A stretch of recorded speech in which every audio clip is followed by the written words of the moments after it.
ব্যক্তি তাকে তারা অত্যাচার নির্যাতন করে গতকালকে আপনারা দেখেছেন তারা পরিবেশ নষ্ট করার জন্য একটি গাড়ি ভাঙচুর করেছে। আজকে বিকালে যদি দরজা বন্ধ না করতাম হয়তো আমাদেরকে তারা মেরে ফেলতো। এই মেরে ফেলার কাছাকাছি আমি তখন পাম্পে গাড়িটা ঢুকানোর পরে দেখি যে মালিক সাহেব এখানে আছেন। উনি আমাকে একটু আগে ফোন করছিলেন, কথা বললাম, মত বিনিময় করলাম। এর মধ্যে আজান হয়ে গেল, আমি চলে আসলাম মসজিদে নামাজখানায়। আমরা সহ যারা ছিলাম নামাজে ঢুকে গেছি নামাজখানায়।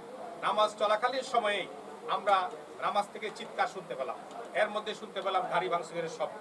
এর মধ্যে আমার গাড়ি ভাঙচুর হয়, এখানে এক উত্তেজনাকর পরিবেশ সৃষ্টি করে যে সভাপতি ওনারও মোটরসাইকেল ভাঙচুর হয়। পরে ওনারা মসজিদের দিকে ধাওয়া করে, মসজিদের দিকে আল্লিরা সকলেই মিলে প্রতিরোধ করেন।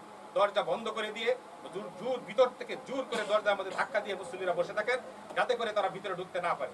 ওরা বাইরে থেকে বিভিন্ন ধরনের অস্ত্র দেশীয় অস্ত্র দিয়ে দরজা ভাঙার জন্য আপ্রাণ চেষ্টা করে। আর আমাকে অশালীন ভাষায় গালিগালাজ করে, আমাদের জয়নাল ভাইকে গালিগালাজ করে, নাইবা সাহেবকে গালিগালাজ করার পরে এইভাবে আমরা ভিতরে বসেই থাকি, ভিতরে অবস্থান করি। তারা বাইরে থেকে যাই, আমি সেখান থেকেই ওসি সাহেবকে ফোন দিই, 999-এ ফোন করি।